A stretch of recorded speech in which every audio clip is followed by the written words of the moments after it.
to another episode of the Modern Manifestation Podcast. I'm your host, Bree Brown, a lettuce-hating, wine-loving, curses like a sailor, recovering perfectionist. Having thrived in a male-dominated, commission-based industry, I'm passionate about helping women boldly pursue their life goals. In this space, we build confidence with our mindset, manifestation, and spirituality. I believe that your life manifests as a result of who you are, not what you do, and that your personality creates your personal reality. Join this growing community to increase your net worth by increasing your self-worth. Now let's jump into today's topic.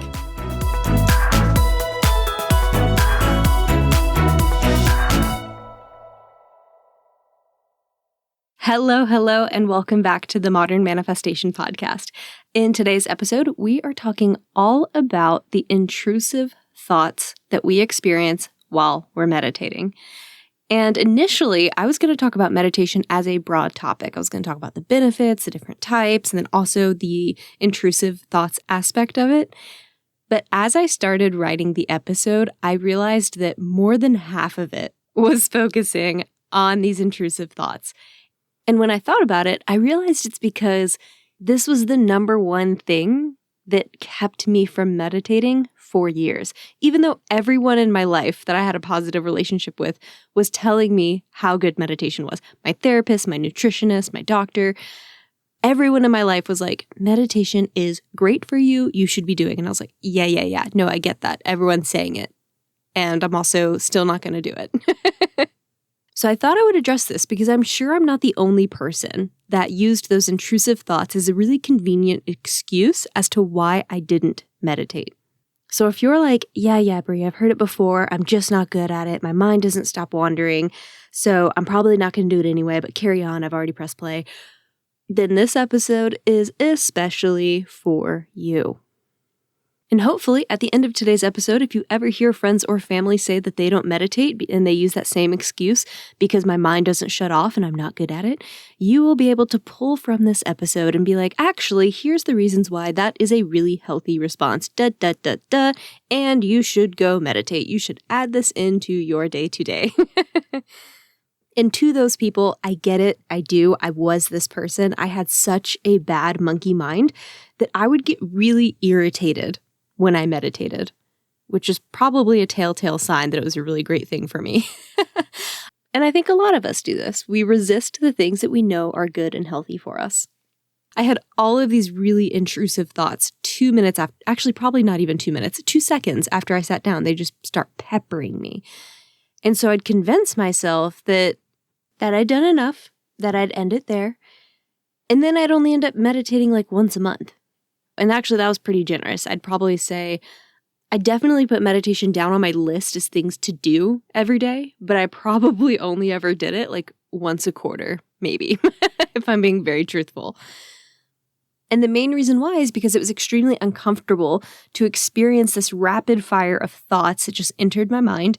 I believed that it said I wasn't good at this thing, and therefore I thought I shouldn't bother trying because I probably wasn't getting the benefits from it anyway, because I couldn't shut off my mind. And we're going to talk all about that today, and I'm especially going to talk about why that was misguided thinking. So if you are someone where you're like, I can't shut off my own mind, so I'm probably not getting the benefits from it, just know that that is incorrect, and we're going to get into all of these things today. So you've already heard a little bit about my own experience with meditation in the beginning, but I'm going to add a little bit more to this in case this resonates with any of you. And that is that anytime I was thinking about meditating, I always created this set of conditions that had to be met in order for me to meditate, which is funny because now that I meditate on a daily basis, I realize that I do it in the most random of places. I could be sitting in my car after I've parked in the grocery store parking lot and might do 2 minutes of meditation. I might be at my desk after a meeting and just sitting there for a minute meditating. I could be in the middle of a crowded airport and take a moment to sit there and meditate and to go internally for a few minutes. But when I first started meditating, I didn't allow myself any of this kind of creativity. Instead, it was all or nothing. I'm going to do this perfectly, how I assume someone would meditate in a movie, or I'm not going to meditate at all. And so what that looked like for me is that I was like, okay, well, the house has to be quiet. No one can be mowing next door. No one can be listening to loud music. There can't be a dog barking nearby. I have to have my meditation pillow because, my hips have to be propped up just right. I have to have a salt lamp on because I read somewhere that was great and positive for you. I have to be well rested because I don't want to try to fall asleep. I have to be full, but not too full. But I also don't want my stomach rumbling. I had to have the right guided meditation ready to go, etc., etc., etc. I was creating these set of conditions that were required in order to meditate. And if you did my workshop on goal setting, which is still available on my website, then you would know that this is called raising the bar on yourself. This is what we do when we are trying to keep ourselves from starting something that's positive change. It's a sneaky little trick from our ego. It's a way for our ego to be like, nope, we don't want any change. So we're going to create these set of conditions so that it's almost impossible for you to start the thing consistently. So that was where I was when I started my meditation journey, this all or nothing mindset. And that included, well, if I can't shut off my brain and quiet it, then I shouldn't even bother. That all or nothing also applied to, can I shut off my thoughts entirely or not? And because meditation lives in that gray area, it gave me a great reason to stop meditating and to not make it a consistent practice. So I say that just in case any of you are experiencing the same thing. I get it. Meditation isn't easy. But if it were easy, then it also wouldn't be beneficial.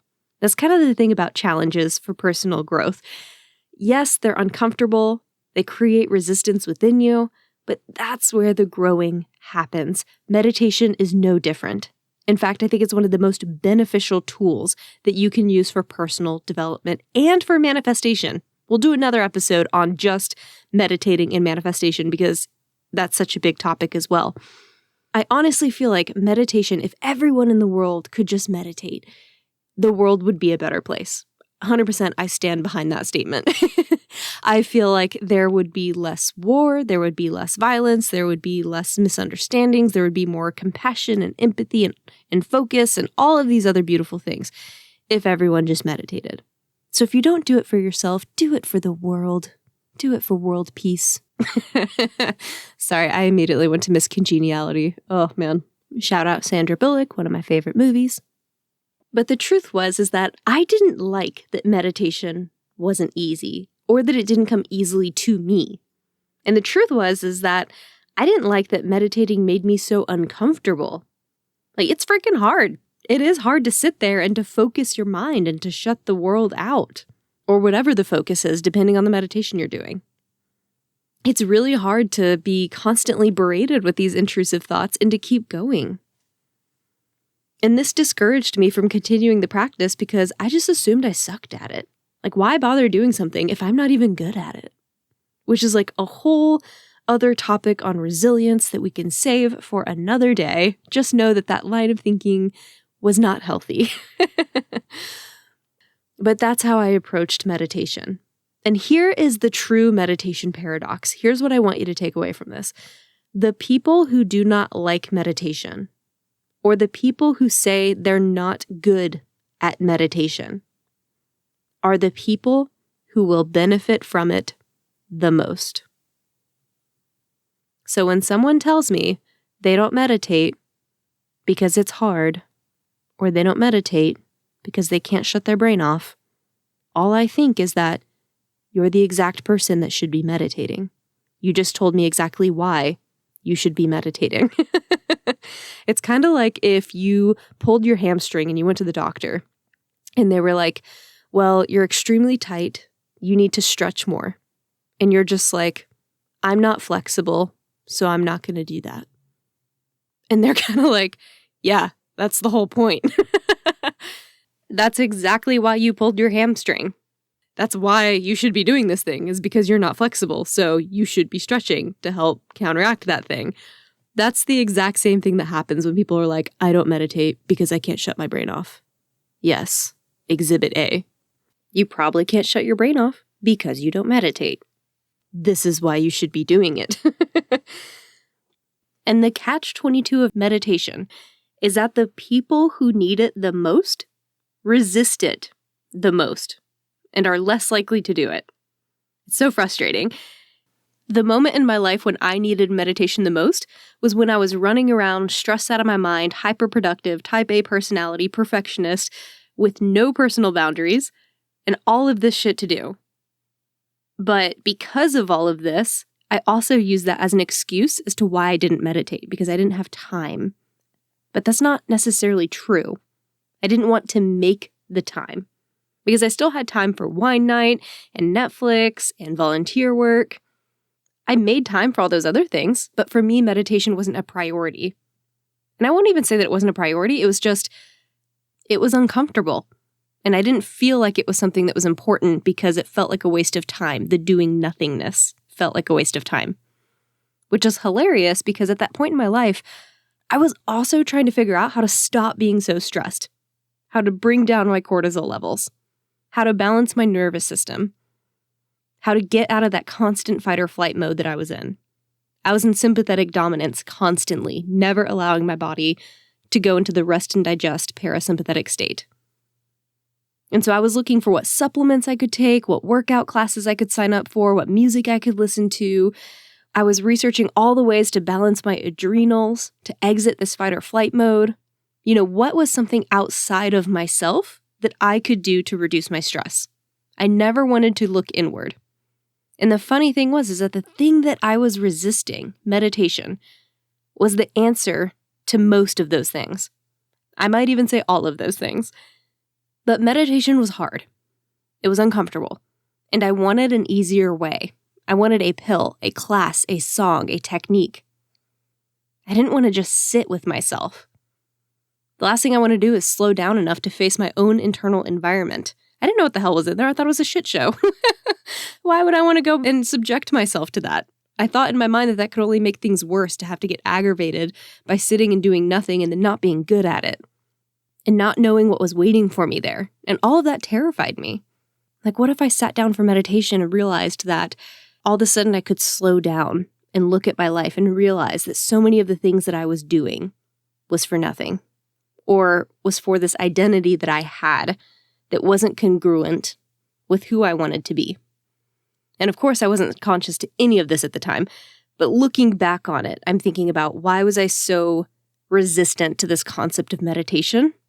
And I think a lot of my resistance was coming from the things that I now know to be true about myself then. And I share this with you so that if you're someone that's listening to this and you're like, I'm still I don't know, I don't like meditation, I don't want to do it, sit with that. Maybe that can be the first thing that you meditate with, is, why does this feel so uncomfortable for me? Why is this something that I resist so much? Let that be the first lesson, or the first thing that you sit on, the first intention. Because whatever you find there might be life-changing. For me, that's what COVID forced me to do. That slowing down in my life forced me to look at everything. And meditation, thankfully, became a part of my life at that point. But I think it's because the world around me slowed down, and I realized that it was okay to have a slower paced life. The world wasn't going to fall apart around me. I felt like I had so many dishes spinning in the air previously, and that if I just slowed down at all, one of the plates would just start crashing around me. And when COVID hit, I realized, life can still go on at a slower pace, and it can still feel safe, and I can still hold an identity about myself that I enjoy. And then I was able to go into meditation feeling that sense of safety. So just sit with it and see where it takes you. But here's also the really cool thing about meditation. The harder it is for you, the more you suck at it, the better it is for you, and the more efficient your meditation practice will be. Because the more you suck at it is directly correlated to how beneficial and how impactful meditation is for you. So like someone that's been meditating for years and they easily get to that place where their mind kind of shuts off and they're able to really focus in, meditation is less helpful for them in the long run. Partially because they've already gained the benefits from that. They've already been able to organize their mind in that way. But that's kind of the beautiful thing about being at the very beginning of your meditation journey, is that you have so much growth that can occur from from you just committing to this, to just saying, yes, I'm going to create a consistent practice, whatever consistency looks like to you. That means even if you sit down and meditate for just 3 minutes a day or 5 minutes a day, that is going to be so much more helpful for you than someone that's been meditating for a long time. There's like this exponential change that happens when you start meditating, and you'll be at the very beginning of that exponential growth. And I think that's really fucking exciting for anyone that's tuning into this. And they're like, what's one of those things that can help me calm my nervous system and get me to a place where I'm manifesting from a place of safety and peace and calmness and joy and love and happiness? Meditation is that thing. It's one of the most powerful tools that you can use for manifestation because it helps you get your nervous system right. And when you get your nervous system right, that means it's less often that you're dealing with things like anxiety, like limiting beliefs, like your ego, your intrusive ego. It's helping you manage all of those things in a really healthy way. And we know that all of those things impact what you're manifesting. Sorry, I said I was going to do a whole other episode on manifestation and meditation, so that's what I'm going to do. But I do want to say that in this episode because I think it pertains to what we're talking about here. So I'll have to do another episode on just the benefits of meditation while I'm at it, and then also with manifestation. So the more you suck at meditation, the more efficient your use of time is when you sit down to practice. And the intrusive thoughts are a good indicator that your mind is untamed. Your thoughts haven't had any boundaries. They haven't had any rules to subscribe to. They've just been frickin' anarchy in your mind. And some people call this the monkey mind. Like when you have a lot of thoughts that are just flashing all the time while you're trying to meditate, it's kind of like your inner thoughts or your inner monologue are like petulant children. They're just going to interject whenever they feel like it, even if you're in the middle of something, like you are in meditating, you're trying to focus. But they're not used to structure or organization, so they're going to continue to do what they always do.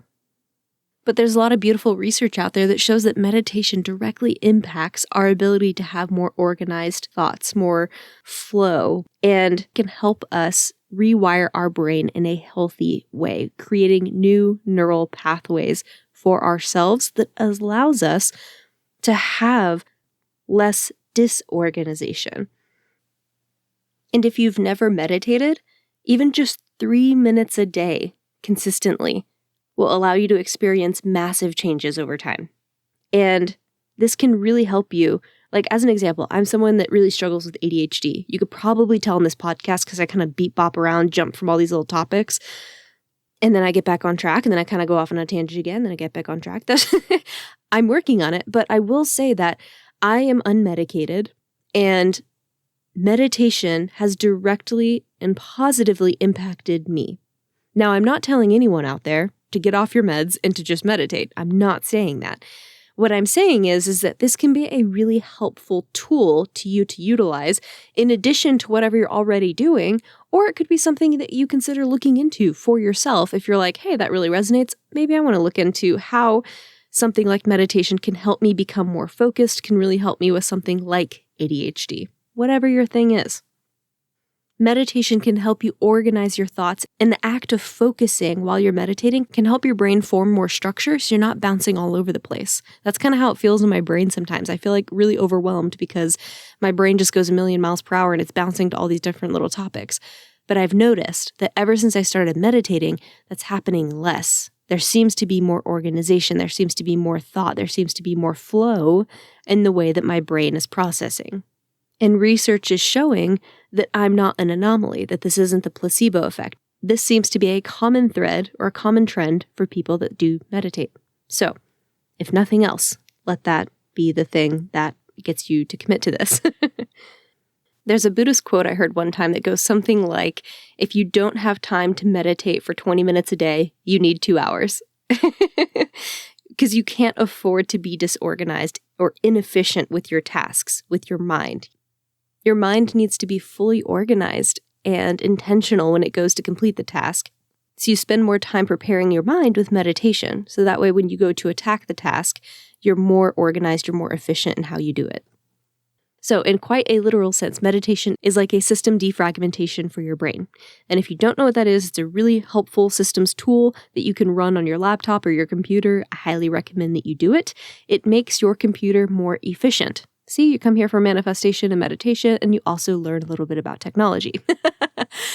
But that is a great tool. And what it does is it basically is your computer scanning all of your various files on your hard drive, and it organizes them into neat little sections or chapters or whatever you want to call them, neat little piles, so that when it goes to find a file in the future, it can just immediately go to the place where those kinds of files are stored, as opposed to jumping all around the hard drive looking for that one file. As you can imagine, it's much more efficient when it's been organized into little subsections. That is what meditation does for your brain. It helps your brain to defrag. So meditation really helps you tame that monkey mind and to tame those intrusive thoughts. However, what I really want to talk about in today's episode is not necessarily the thoughts themselves, but the benefits that those thoughts provide. Yes, benefits. These intrusive thoughts are not a sign that you are doing it wrong, that you are messing up, and that you should stop. These thoughts are actually an indicator that you are making progress and that you are reaping the benefits of meditation. So let's talk about some of the theories and ideas around why we might have these intrusive thoughts, but also why these intrusive thoughts are benefits. So we're going to touch on a couple different things, and yes, they contradict because no one really knows why we have these intrusive thoughts. However, these are the ones that actually resonate with me on some level, and I feel like they can all be true in some capacities. So let's jump into some of the benefits of intrusive thoughts and why they might occur. The first reason is that this helps you cultivate more awareness about how your brain operates on a day-to-day basis, what your brain's habits are. Because more than likely, your brain is probably experiencing these intrusive thoughts all of the time anyway. And you're just recognizing them when you meditate because you're actively trying to quiet the mind. So it's a lot more apparent to you that you have all these intrusive thoughts. But most of us will likely have those intrusive thoughts even while we're on a walk, even while we're in a meeting. Your brain's just popping all over the place. But it's not as noticeable because you're actively engaged in thinking. But when you're trying to settle your mind down, you're trying to focus it in, all of a sudden, those little thoughts, those intrusive thoughts that keep taking your attention away to something else, that keep grabbing your attention and taking it other places, all of a sudden that starts feeling really irritating and annoying, and you're exhausted by this constant interruption while you're trying to meditate. That's the resistance that causes a lot of people to stop meditating. But the thing is that that's happening anyway, and you're just noticing it for the first time. Or maybe not the first time, but you get what I mean. How do you think this is impacting you throughout your day? How much of an impact do you think that these thoughts have on your life, on your ability to manifest? If your brain is always battling these intrusive thoughts, well, that means you have a beautiful area of opportunity to work on that, to get yourself more organized, to get yourself to a place where you can focus more. I kind of think of these intrusive thoughts like email notifications. Like when you're not actively involved in trying to get something done, they don't bother you so much. They ping, you answer it, you address it, whatever. But when you're actively focused on trying to get something out the door, all of a sudden those email notifications drive you nuts because they just ping you over and over and over again. That's kind of like these intrusive thoughts. They're happening anyway. You just allowed those disruptions previously, and now that you're trying to focus on another task, it's obvious to you how distracting they are. And meditation allows you to become aware of those thoughts. And I say this in every episode, but once we become aware of something, we cannot help but change. The second reason you're having intrusive thoughts while you're meditating, and another benefit, is that these are the thoughts that you might have suppressed or repressed at some time or at some point, and they're finally forcing their way into your consciousness at their first opportunity to be recognized. They might be the thoughts that you've ignored, and they're just seizing their opportunity. And as we just talked about, you have so much going on in your head all the time that many thoughts don't get their moment of awareness. And some of them might be unimportant, sure, but there might be some that are really important. and they've been suppressed. And so they're just waiting for their opportunity to pop up. And yes, I'm personifying our thoughts because they are a part of us. And for me, I always think of my thoughts as like a part of my inner child. The subject of the thought doesn't really matter. It just wants to be noticed, and that's fine. And once you notice it, give it some attention, and it goes away.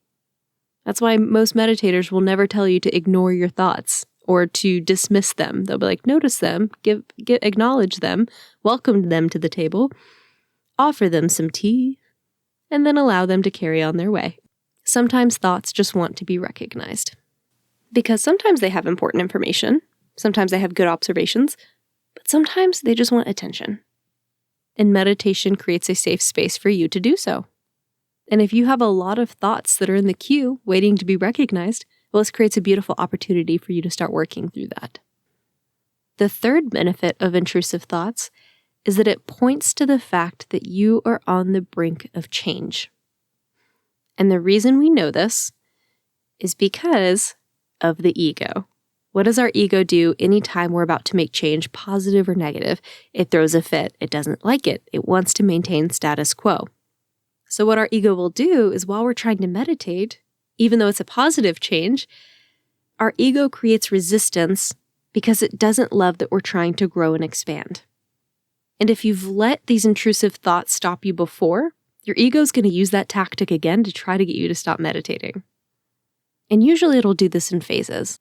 And an example of how this might work is, initially you sit down, it's like, all right, let's send these thoughts over here, Let's start getting her thinking about vacuuming and this thing we need to do for work later. And okay, now we're just going to randomly throw in a giraffe for whatever reason. That might tick her off. You start experiencing these thoughts and you're like, what the heck? No, okay, focus, refocus, shake it off. I'm refocusing, I'm meditating, we're clearing the mind. You're having this internal monologue and your ego's like, okay, phase 1, check. Phase 2, let's go. All right, we're bringing out the big guns. Let's start thinking about all the things she needs to do today. Okay, we need to go to the grocery store. I need to create a grocery list. Oh, I really need to finish up that proposal for this, that, and the other. And, okay, I need to send an email with this, and this so we can get it printed before that meeting. And then all of a sudden you're like, I have so many things I need to do today. And then what happens? You know what? I really don't have time to meditate. I just need to go start doing those things. And your ego's like, yes, got her. And this ego component is a part of why I never meditated. Status quo is the better option, even though I was stressed out of my mind at the time. It's like that saying goes, the devil you know is better than the devil you don't know. And that is how our ego keeps us from meditating or to consistently meditating for a period of time. So when you start experiencing these intrusive thoughts and you start getting irritated and annoyed with yourself and you're telling yourself it's okay to just stop and that this is a waste of time, you're not even good at it anyway, just know that this is not your higher self talking to you. This is the side of you that's fearful of change. And what that tells you is that you're very close to creating real change for yourself. On the other side of all of these thoughts, on the other side of pushing through that edge of annoyance, on the other side of this discomfort is where the neural pathways will form that will help you recreate your life, that will help you manifest the things you want. And eventually, meditation will start becoming easier for you, and those thoughts will start dissipating. And that's when you know that you've really made it to a beautiful place with meditation. Which brings me to the fourth and final beautiful thing about intrusive thoughts, which is that they create resistance, irritation within us. And when our brains feel this resistance in the way of discomfort or irritation, this friction tells our brains that our neural circuitry needs to change. When our brains experience resistance, that cues need to change, need to rewire. So this allows us to physically mold our brains and prime ourselves for a healthier mindset. And that is super powerful. So the resistance, the frustration, the irritation you might feel at these intrusive thoughts, embrace it, because that's all a part of the positive change that's happening. That's all a part of this cycle of change that you're experiencing.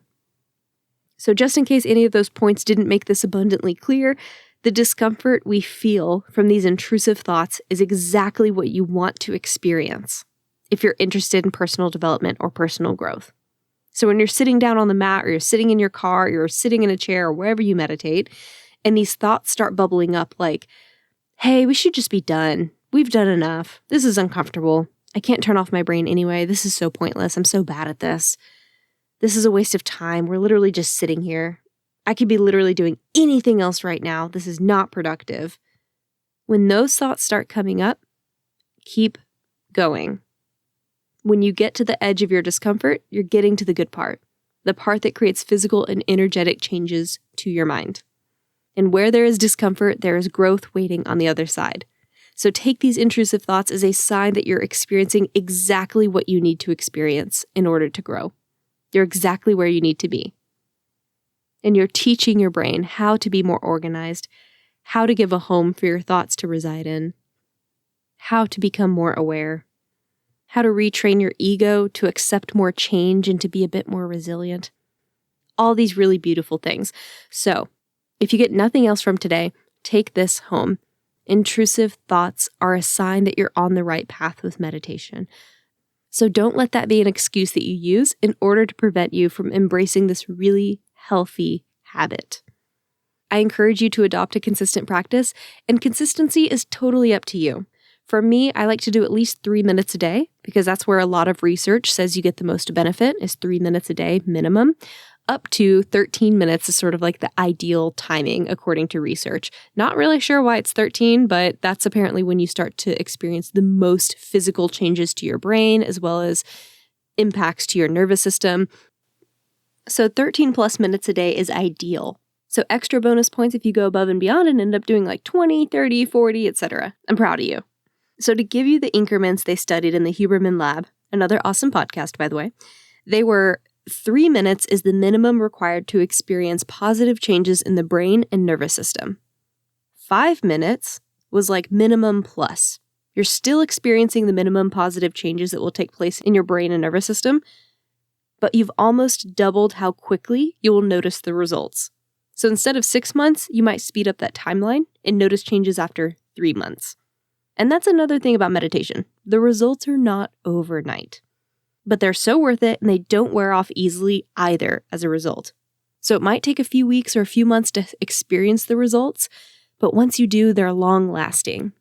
And if you keep a consistent meditation practice moving forward, that'll ensure that these changes are permanent for you. And then 13 minutes, so we have 3 and 5 minutes, and then now we're at 13 minutes. 13 minutes and over is the minimum time in order to receive the greatest physical and mental changes to your brain and nervous system in the quickest amount of time. So the longer you meditate, the better, but 13 minutes is really the threshold for the greater and faster changes to occur. And of course, 20, 30, 40 minutes, 2 hours, all of this is awesome and probably even better. But the changes are more incremental after that 13 minutes. So 13 minutes is like the sweet spot threshold for you to experience maximum changes. So if you're an overachiever, 13 minutes a day is what you can strive for. And if you can't do 13 minutes, try 5 or even 3. 3 minutes a day is the minimum to experience any sort of change. So maybe one day you do 13 and the next you do 3. And the next day you do 5 and the next day you do 40. It doesn't necessarily matter if you're consistent with the amount of time that you're doing each time, just as long as there is a consistency to the practice.